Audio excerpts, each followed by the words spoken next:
Բարև ձեզ, սիրելի բարեկամներ, հումանիտար հետազոտությունների հայկական կենտրոնը Կոնրադ Ադենաուեր հիմնադրամի հետ գործընկերությամբ սկսում է մի նոր շարք հարցազրույցների մի շարան, որի վերնագիրն է լինելու հայ ազգային ինքնությունը հայոց հասարակության հայելու մեջ։ Թե ինչու ենք մենք ինքնության մասին խոսում, ես կարծում եմ առանձնապես բացատրել պետք չէ, որովհետև դա իսկապես հիմա շատ հրատապ հարց է դարել, եւ այդ հրատապությունը ունի երկու տեսանկյուն, երկու կողմ։ Մի կողմից դա պատերազմական ջախջախիչ պարտությունն էր եւ Արցախի կորուստը, որը մարդկանց մոտ առաջացրել է բավական այսպես մեծ անորոշություններ եւ այն ինչ որ համարվել է ավանդական ինքնության մոդել, կարծես թե սասանված է, մարդիկ չգիտեն իրենք ով են, ինչ են եւ ինչ են ուզում ապագայից։ Մյուս կողմից էլ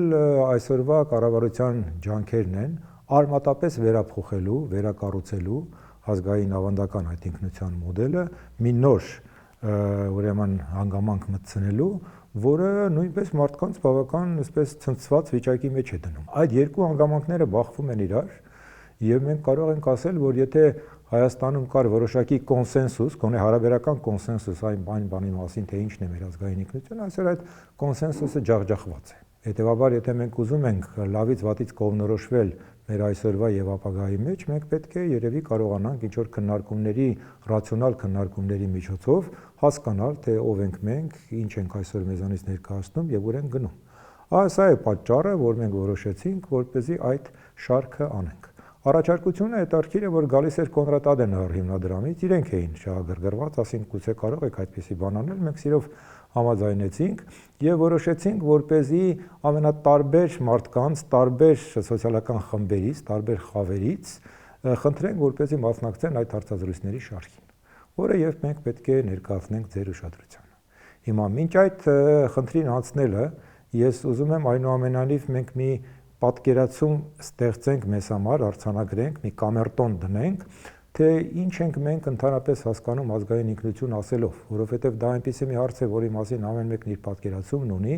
եւ գոնե մի հատ նախնական ելակետային հարցադրում անենք, որը իհարկե ոչ մեկին չենք պարտադրում, յուրաքանչյուր ոք ազատ է խոսել այնպես, ինչպես ինքն է համարում, բայց ասենք թե մոտավորապես պատկերացնենք, թե մենք հումանիտար հետազոտությունների հայկական կենտրոնի շուրջը հավաքված իմ գործընկերները եւ ես ինչպես ենք պատկերացնում այդ ազգային ինքնություն ասածը։ Մենք ելնում ենք նրանից, որ ազգային ինքնության հիմքում ընկած է անցած ճանապարհը։ Այսինքն լինի դա անհատականություն, անհատ, լինի դա ժողովուրդ, ժողովուրդը ճանապարհ է անցնում։ Եվ այդ ճանապարհը, երբ որ անցնում է, ճանապարհի անցնելու ժամանակ է, որ նա ձևավորվում է։ Ձևավորվում է եւ ինքը փորձում է իմաստավորել այն ճանապարհը, ինչ որ ինքը անցել է։ Դրա հիման վրա էլ հենց ձևավորվում է նրա ինքնությունը, նրա ով լինելը, նրա ինչ լինելը եւ նրա ինքնագիտակցությունը, թե ինքը ով է։ Սա մենք կարող ենք ասել, սա պարզ խնդիր է, բայց սա այնուամենայնիվ մի քիչ վերացական հարցադրում է։ Լավ, ճանապարհ անցանք, ձևավորվեցինք, բայց ինչին է դա վերաբերվում։ Մեր կյանքի որ տեսանկյուններին է վերաբերվում։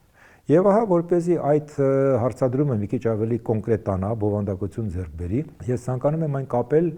մեկ այլ կարևոր հասկացության հետ, այսպես կոչված կենսաշխարհի հասկացության հետ։ Կենսաշխարհ նշանակում է կենսական աշխարհ։ Կենսաշխարհ ասածը, երբ որ խոսում են փիլիսոփայության մեջ կենսաշխարհի մասին, որպես կանոն նկատի ունեն այն կասկած չհարուցող ընդհանրականի ոլորտը, որը բոլոր այդ կոլեկտիվի բոլոր անդամների համար ինքնին հասկանալի է, դա ինքնին հասկանալի է ոլորտն է։ Երբ որ ես ուսանողներին փորձում եմ բացատրել, թե ինչ բան է կենսաշխարհը, ես ասում եմ դա N որի ոլորտն է, այսինքն եթե ինչ-որ մեկին մի բան ես ասում, ասում ես N որ, ինքը արդեն գիտի, թե այդ N որը որն է։ Հետևաբար կենսաշխարհը ահա ուրեմն այն է, որը մեզ մոտ կասկած չի հարուցում։ Մենք բոլորս գիտենք, որ մենք դրան ենք պատկանում, մենք բոլորս գիտենք, որ դա մերն է։ Բայց դա էլ քիչ է, եթե մենք չարձանագրենք, որ այդ կենսաշխարհը, եւ այդ մասին շատ լավ է ասում Յոգեն Հաբերմասը, 3 հիմնական բաղկացուցիչ ունի։ Այդ 3 հիմնական բաղկացուցիչներն են մշակույթը, հասարակությունը եւ անհատը։ Այսինքն խոսքը միայն մշակույթի մասին չէ։ Մենք սովորենք միշտ ինքնության մասին խոսել մշակույթի տերմիններով, բայց խոսքը միայն մշակույթի մասին չէ, դա միայն մեկն է այդ 3 բաղկացուցիչներից։ Ինչ է անում մեզ մշակույթը։ Մշակույթը Հաբերմասը շատ լավ է բացատրում, նա ասում է գիտելիքների մի շտեմարան է, որը մեզ տալիս է մեկնաբանություններ կյանքի մասին եւ որ շատ կարեւոր է, այստեղ պետք է ուշադիր լինել, նա ասում է դա մեզ տալիս է վարքի օրինակելի մոդելներ, այսինքն ինչպես վարվել կյանքում։ ուրեմն մենք ունենք մշակութային ավանդություն, ավանդությունը մեզ պատմում է նախկինում ինչ է եղել եւ ոնց որ թե ասի այսա լավ է, այսա վատ է։ Ու կոպիտ ասած Վարդանը լավ է, Վասակը վատ է։ Կարող եք հակառակն ասել, բայց ահա մոդելը տրված է։ Այդ մոդելներն է տալիս ուրեմն մշակութային ավանդությունը եւ այդ իմաստով շատ կարեւոր է։ Մյուս կողմից, որ մենք շատ ավելի քիչ ենք մտածում այդ մասին, ուրեմն սոցիալական կառուցվածքն է, այսինքն հասարակությունը ինչպես է ապրում։ Հասարակությունը ապրում է որոշակի սոցիալական խմբերի շրջանակներում եւ այստեղ հարց է դրվում այն մասին, թե այդ սոցիալական խմբերը որքանով են իրար հետ կարողանում կոմունիկացվել, այսինքն որքանով են իրենք սոլիդար մեկը մյուսի նկատմամբ, որքանով են իրենք համերաշխ։ Սա երկրորդ խնդիրն է, եւ երրորդ խնդիրը անհատականությունն է, ազնվորությունն է, որի վերաբերյալ այն ինչ որ ասում է Հաբերմասը, երբեմն ցավոք սրտի մեզանում զարմանք է առաջացնում։ Հաբերմասն ասում է, թե զարգացած հասարակության մեջ անհատը կանխատեսելի է։ Երբ որ ասում ես մեր շրջապատում, որ եթե հասարակությունը զարգացած է, անհատը կանխատեսելի է, միանգամից սկսում են նեղվել։ Ինչպես ես չէ որ շատ այսպես բարդ մտածողություն ունեմ, բայց անհատը կանխատեսելի է այդ հարցադրումը միայն շատ པարզ բան է նշանակում, նա ասում է, որ անհատը ապրում է սկզբունքներից ելնելով։ Եթե դու սկզբունք ունես, կանխատեսելի ես։ Եթե դու առանց սկզբունքի ինչ ասես անում ես, կանխատեսելի չես։ Ուրեմն այս 3 բաներն են, որոնք մեր ինքնությունը կազմում են։ Եվ եթե նորմալ վիճակ լիներ, այդ ինքնությունը իր համար այսպես կգնար եւ կզարգանար եւ կասներ։ Բայց ամբողջ բանն այն է, որ մենք ահա ապրում ենք մի դարաշրջանում, երբ որ այդ ինքնության բնական մոդելը կորցրել է իր հալդեցությունը եւ առաջանում է այսպես տարբեր ցանկությունները այն վերափոխելու, վերաձևելու։ Իշխանությունները ահա այսպես են մոտենում խնդրին, որ եթե եկեք արմատապես փոխենք, արմատապես վերանայենք, ուրեմն տեսնենք թե ինչն ենք մենք սխալ արել եւ լրիվ նոր մոդել առաջարկենք։ Այս մոդելը իրենք առաջինները չեն, որ անում են։ Դա ուրեմն բավական հայտնի երևույթ է, դա կոչվում է պարտադրված արդիականացում։ Այսինքն, երբ որ հասարակությանը պարտադրվում է որոշակի մոդել։ Գալիս է գործադիր իշխանություն, որը ուժեղ է,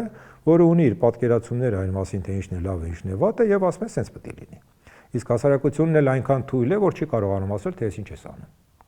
Որի արդյունքում ահա ուրեմն առաջանում է այդ պարտադրված ձևափոխումը։ Դրական է դա թե բացասական։ Դրական բաներ իհարկե երբեմն լինում են, բայց բացասականը երևի ավելի շատ է։ Կլասիկ մոդելը այդպիսի ձևափոխության դա բոլշևիկյան մոդեռնացումն էր։ Մենք գիտենք, որ բոլշևիզմը որոշ դրական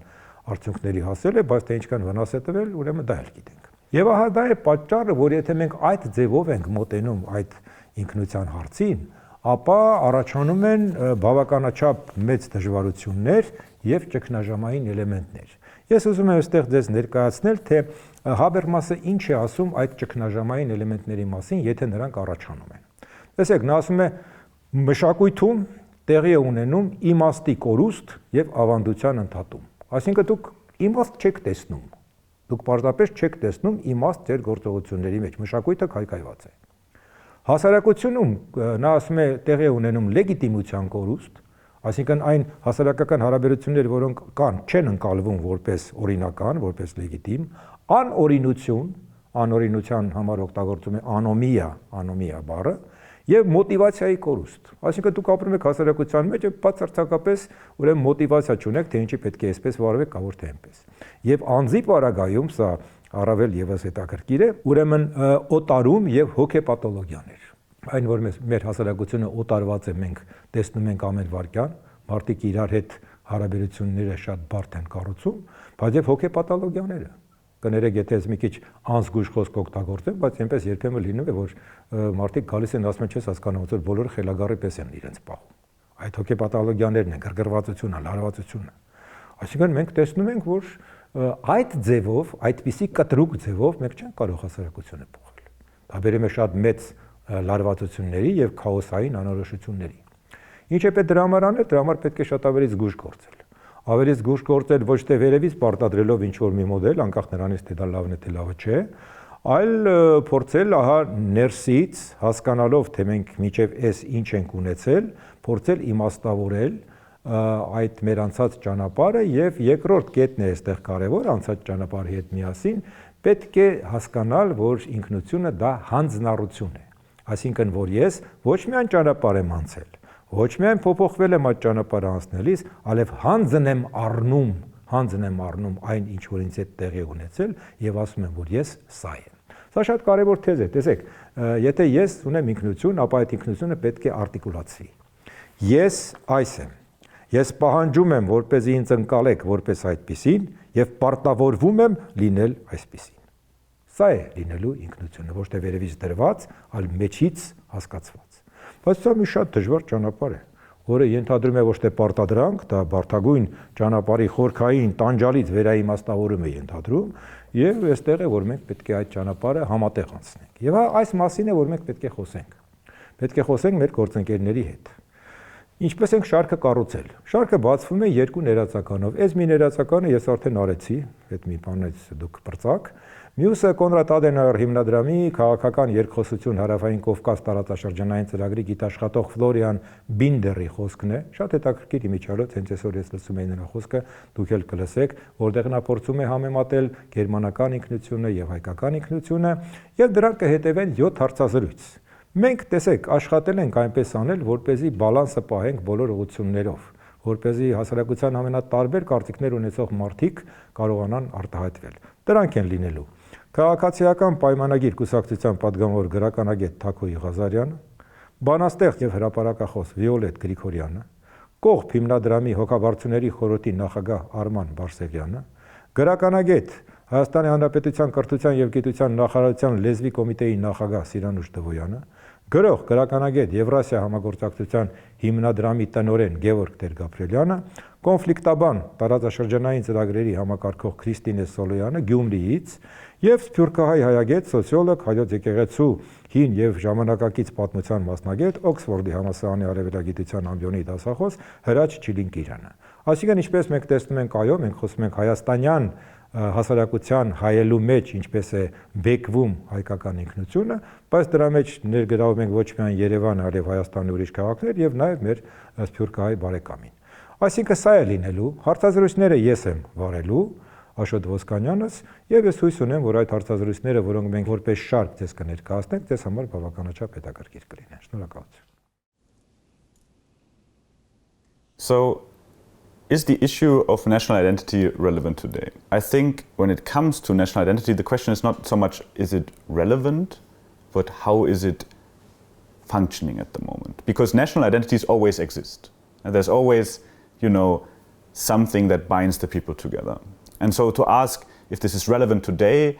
the clear answer is always yes. But the question is it, a moving, transmorphing identity that changes, or is it something stagnant that stays the same the whole time?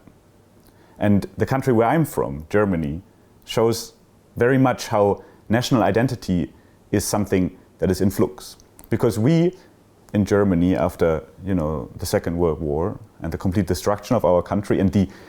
experience of being not only utterly defeated, but also having realized that the way we conceptualized our nation led to a terrible kind of break of civilization, we reformulated our national identity. I mean, in Germany, you always have very strong regional identities. Someone from Bavaria will be different than someone from Berlin. But from a German perspective today, national identity is something very different than it was 80 years ago. And so today, I would say, when you think about Germany,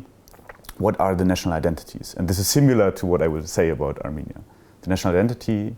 is collective memory. Everyone who lives in Germany, who comes from Germany, everyone who lives in Armenia, comes from Armenia, has a shared experience that other people in other countries do not share. You have, the collective remembrance, the collective traumas, the collective myth, etc., that you all share, and this forms an identity. But, and this is important, in German's case, it is also, our constitution, this kind of constitutional patriotism that we have, where it's about values, and it's about democracy, it's about rule of law, it's about, building a free country, living in a free European society, and I think this is something that Armenia shares. So when you ask me, about the main features of Armenia's national identity, I would say this is also something that is in the process of shifting. Not necessarily being replaced, but of transmorphing into something different. So you have, the classic things that I would say are part of the Armenian national identity. Being a Christian country in a region where you are surrounded by people with different religions. It's first and foremost resilience, the ability to, as a small nation, bind together, come together, and even if you disagree with each other, to still remember that you are all part of the same community that is going in a direction together. And I think this is very important, because this is something you can always keep. This is not, dependent on a specific political ideology or a specific part of history. This is resilience as a key of national identity, which also means that it is not necessarily true that Armenia's national identity has to radically change. I think it has the chance to focus on different things. You can work through traumas, national traumas that everyone has experienced together to build something new on it. For instance, the fact of integration of IDPs. This is something that Germany also went through. 12 million Germans came to what was left of Germany after the Second World War, and they rebuilt through hard work, through community, to focusing on bringing the country back from an utter defeat in Germany's case. And I think in Armenia there's also the chance to, focus on